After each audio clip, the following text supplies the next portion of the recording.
Tuhan Yesus Kristus, kasih setia Allah Bapa, itulah kiranya menyertai kamu sekalian. Amin. Firman Tuhan di pagi hari ini tertulis di Matius 5 ayat 10. Berbahagialah orang yang dianiaya oleh sebab kebenaran, karena merekalah yang mempunyai kerajaan surga. Demikian firman Tuhan.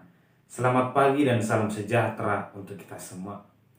Bapak Ibu saudara-saudara yang terkasih, menjadi pengikut Kristus harus berbahagia.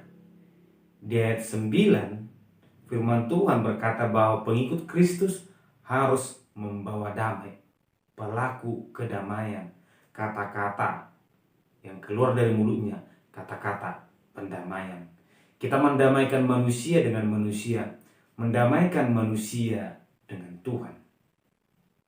Namun perbuatan ini memungkinkan mendapat respon yang negatif.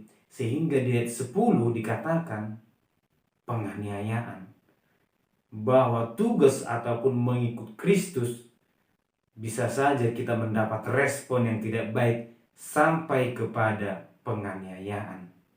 Bahwa kita sebagai orang percaya memang harus siap terhadap segala kemungkinan yang terjadi karena Kristus yang kita imani.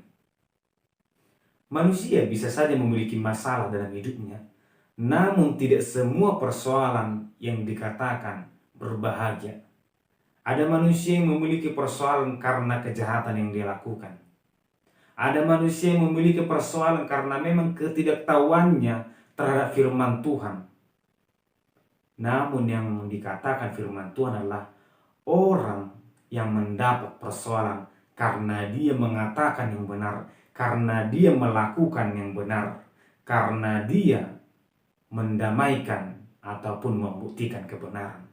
Karena kenyataannya banyak orang atau pihak yang tidak setuju terhadap kebenaran, yaitu orang-orang yang memang dikuasai oleh si jahat. Bapak Ibu saudara-saudara terkasih, dalam menjalani hidup memang manusia akan menghadapi persoalan. Namun Martin Luther pernah berkata, gereja adalah persekutuan orang yang teraniaya. Dan Calvin juga berkata bahwa menjadi pengikut Kristus, kita tidak boleh berkata bahwa kita harus terhindar dari gangguan si jahat. Karena si jahat akan selalu berusaha untuk mengejar dan menganiaya kita. Sehingga sebagai orang percaya, Yesus juga berkata, pikul salib. Yesus tidak pernah menjanjikan bahwa pengikutnya akan memiliki hidup yang damai. Tetapi Yesus pernah berkata bahwa ikutlah aku, tinggalkan yang kau miliki itu, pikul salibmu. Bahkan firman Tuhan juga berkata, manusia tidak akan memiliki persoalan melebihi kemampuannya.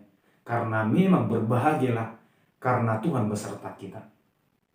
Persoalan yang dihadapi manusia bisa mengubah keyakinan seseorang. Bisa membuat dia meninggalkan Tuhan ataupun mencari Tuhan yang lain. Persoalan hidup, permasalahan keuangan bisa membuat seseorang mencari Tuhan di dunia ini. Tetapi setialah sebagai orang percaya, setialah melakukan kebenaran meskipun kita memperoleh penganiayaan.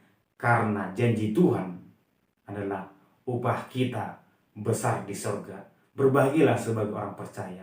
Amin. Terima kasih Tuhan. Di pagi hari ini Engkau memberkati kami melalui firman-Mu. Berkati kami selalu Tuhan, agar kiranya kami setia melakukan kebenaran, melakukan firman-Mu.